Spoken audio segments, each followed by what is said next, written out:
వాగ్దాన పాలన. ధృతరాష్ట్రుడు తన కుమారుల మరణం వార్త కర్ణుడు భంగపాటి విని సంజయుడితో, ఓయి సంజయ, అగ్నిలో పడిన శలభాల్లా నా కుమారులు చనిపోతున్నారు. మూర్ఖుడైన దుర్యోధనుడు నా పిల్లలను యుద్ధానికి పంపి బలి తీసుకుంటున్నాడు అని తన బాధని వెళ్ళబోసుకుంటున్నాడు.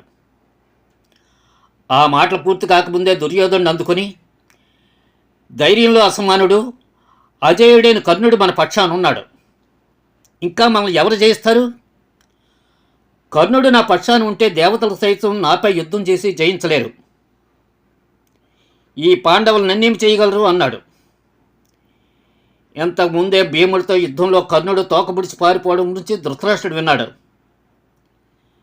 ధృతరాష్ట్రుడు సంజయుని ఉద్దేశించి, సంజయ, వాయుపుత్రుడైన భీముని అంతులేని పగరు నా కొడుకు తెచ్చుకున్నాడు. మృత్యురాజంత బలం కలవాడు భీముడు. నిశ్చయంగా మేము ఆగమయ్యం అన్నాడు. సంజయుడు బదిలిస్తూ, ఓ రాజా, బుద్ధి లేని మూర్ఖులైన కుమారుల మాటలు విని ఈ తీరని పదం నీవే కదా తెచ్చిపెట్టింది. ఈ మహావిపత్తునికి నీవే కారణం కదా. ఎవరు చెప్పినా మీరు వినలేదు. రాజా, నిన్ను నీవే నిందించుకో. కర్ణుణ్ణి కానీ, యుద్ధంలో మీ పక్షాన తమ శక్తినంతటిని ఉపయోగించిన వీరులు కానీ నీవు నిందించుకో అని అందరాజుని ఎత్తుపొడిచాడు. భీముడి చేతిలో ధృతరాష్ట్రుని 5 కుమారుల మరణానికి సంబంధించిన విషయంలో సంజయుడు ధృతరాష్ట్రుని చెప్పడం ప్రారంభించాడు. ధృతరాష్ట్రుని కుమారులు 5 దుర్మర్షుడు, దుస్సహుడు, దుర్మతుడు, దుర్దత్తుడు. జయుణ్ణి భీముడు తరుముతున్నాడు. ఆ దశలో వీరు కర్ణుని చూసి ధైర్యం తెచ్చుకుని భీముడిని ఎదిరించారు. దీంతో ఉత్సాహం తెచ్చుకున్న కర్ణుడు మరల యుద్ధం మొదలుపెట్టాడు.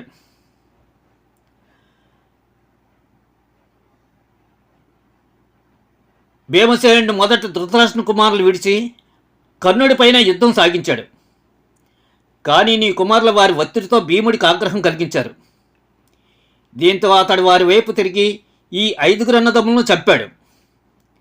భూమిపై వారు తమ గుర్రాలతోనూ సారథులతోనూ చనిపోయి ఉన్నాడు. తన వల్ల ధృతరాష్ట్ర కుమారులు చనిపోవడం చూసి కర్ణుడు మరింత పోరాటానికి దిగాడు. భీముడు అలాగే పోరాటం ప్రారంభించాడు. కర్ణుడు పాండవులకు చేసిన దుర్మార్గం తెలుసుకున్న భీముడికి క్రోధం మరింత తెచ్చింది. పూర్తిగా కర్ణుడు నిరాయుధుని చేయడానికి భీముడి బాణాలను వేశాడు. అప్పుడు కర్ణుడు రథంపై నుంచి కిందకి దిగి ఉరికి తన గదని భీముడిపైకి విసిరాడు. భీముడు తన బాణాలతో కర్ణుడు ఆయుధాన్ని పక్కకు తప్పించాడు. తన బాణపరంతో కర్ణుడు పలాయనం చేయించాడు. ఇదంతా దుర్యోధనుడు చూశాడు.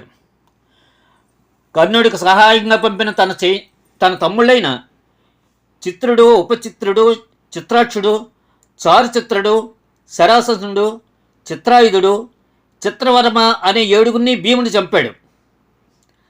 అయితే వీరి భీముడిపై గొప్ప శౌర్యంతో యుద్ధం చేశాడు. చివరికి అలా జరిగింది. తన కోసం మరణించిన ధృతరాష్ట్రపుత్రులను చూసి విషాదభరితుడే కంటపడి పెడుతూ కర్ణుడు మరో రథం ఎక్కి కోపంతో భీముడిని ఎదిరించాడు. ఇద్దరు వీరులు మేఘాలు వర్షించేటప్పుడు ఉరుములు మెరుపులు ఏర్పడిన మాదిరిగా యుద్ధం చేశారు. భీముడి యుద్ధ పటిమను చూసి కృష్ణుడు, సాత్యకి, అర్జునుడు మిక్కిలి ఆనందించి ప్రశంసించారు. భూరిశ్రవణుడు, కృపాచార్యుడు, అశ్వత్థామ, శల్యుడు, జయద్రథుడు మరికొంతమంది కౌరవ మహావీరులు కూడా భీముడి యుద్ధ కుశలతకు ఆశ్చర్యపోయారు. దుర్యోధనుడు తుల్లిపడి కోపంతో ఊగిపోయాడు. కర్ణుడి స్థితి అతడికి చాలా ఆందోళన కలిగించింది. భీముడు కర్ణుడిని తప్పక చంపేస్తాడని భావించాడు. దీంతో దుర్యోధనుడు తన 7 సోదరులను పంపాడు. వారంతా భీముని చుట్టుముట్టారు. వారందరూ ఒక్కమ్మడిగా ఒకేసారి దాడి చేయవలసిందిగా దుర్యోధనుడు సూచించాడు. వారు అలాగే చేశారు. భీముని బాణాల దాటికి గాయపడి దుర్యోధనుడి సోదరులు 7 ఒకరి తర్వాత ఒకరు మరణించారు. ఆఖరిలో వికర్ణుడు చనిపోయాడు. అతడు అందరికీ ప్రేమపాత్రుడు. వికర్ణముడు చనిపోవడం చూసి భీముడు సైతం ద్రవించిపోయాడు. అయ్యో వికర్ణ, నీకు న్యాయము ధర్మము తెలుసు.